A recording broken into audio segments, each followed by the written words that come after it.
Tuesday dinner என்னென்னு பார்க்கலாமா. காலையில் இந்த ராஜ்மா வந்து ஊற வச்சுருந்தேன். ஸோ இதை வந்து ரெட் பீன்ஸ் அப்படி இல்லைனா கிட்னி பீன்ஸ் அந்த மாதிரி சொல்லுவாங்க. அதை குக்கரில் வேக வச்சுட்டு அது கறி தான் பண்ண போகிறோம். அதுக்கு சப்பாத்தி வந்து செய்ய போகிறேன். அதுக்கு மாவு பிசைஞ்சு வச்சிடலாம். சுமி அப்படிங்கிற ஒரு சிஸ்டர் வந்து கேட்டிருந்தாங்க, எப்படி நீங்கள் செல்ஃபாக வீடியோ எடுக்கிறீங்க? இந்த மாதிரி ட்ரைபேட் யூஸ் பண்ணி தான் எடுத்துகிட்ருக்கேன். ஸோ நீங்களும் இந்த மாதிரி ட்ரைபேட் ஒன்று வாங்கி வச்சுக்கோங்க. ரொம்ப 400 ருபீஸ்லேருந்தே கிடைக்கிது. ஸோ ஆன்லைனில் நிறையா கிடைக்கிது. உங்களுக்கு எந்த டிசைன் பிடிக்குதோ அந்த மாதிரி வாங்கிக்கோங்க.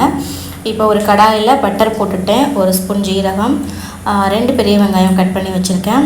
அது நல்லா வந்து ப்ரௌன் கலர் வர வரைக்கும் வந்து வதக்கணும். ஸோ அப்போ தான் டேஸ்ட் நல்லாயிருக்கும். அதை வதங்கிட்டு இருக்க கேப்பில் வந்து நான் தக்காளி அரைச்சிட்டு வந்துடுறேன். 3 தக்காளி சேர்த்துருக்கேன். இப்போ பார்த்திங்கன்னா நல்லா வெங்காயம் வதங்கிருச்சு. ஸோ இப்போ அரைச்சி தக்காளி ஊற்றிக்கலாம். இல்லை நல்லா மிக்ஸ் பண்ணி விட்டுட்டு இப்போ பொடி உப்பெல்லாம் சேர்த்துக்கலாம். நான் 1/4 ஸ்பூன் மஞ்சள்தூள், 1.5 ஸ்பூன் மிளகாத்தூள், 1.5 ஸ்பூன் மல்லித்தூள், 3/4 ஸ்பூன் கரம் மசாலா சேர்த்துக்கிறேன். கொஞ்சம் தண்ணி விட்டு நல்லா பச்சை வடை போகிற வரைக்கும் வேகட்டும். ஸோ இப்போ நல்லா வெந்துருச்சு. இப்போ நம்ம வேக வச்சுருக்க ராஜ்மாவை போட்டுட்டு தண்ணியோடு சேர்த்துக்கோங்க. இப்போ நல்லா மிக்ஸ் பண்ணி விட்டுட்டு ஸோ மூடி போட்டு கொஞ்சம் நேரம் வேக விடுவோம். இப்போ வந்து ஒரு 10 முந்திரி வந்து ஊற வச்சுருந்தேன். ஸோ அதை வந்து நல்லா மிக்சியில் அரைச்சி ஊற்றிக்கலாம்.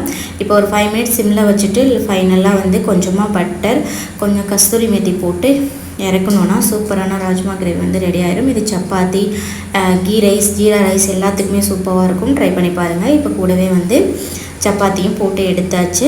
ஸோ இன்றைக்கி வந்து சப்பாத்தி வித் ராஜ்மா கிரேவி தான் டின்னர். ஸோ நீங்கள் உங்கள் வீட்டில் என்ன டின்னர் செஞ்சீங்கன்னு சொல்லி என் கூட ஷேர் பண்ணிக்கோங்க. தேங்க்ஸ் ஃபார் வாட்சிங். சேனலை சப்ஸ்கிரைப் பண்ணிக்கோங்க.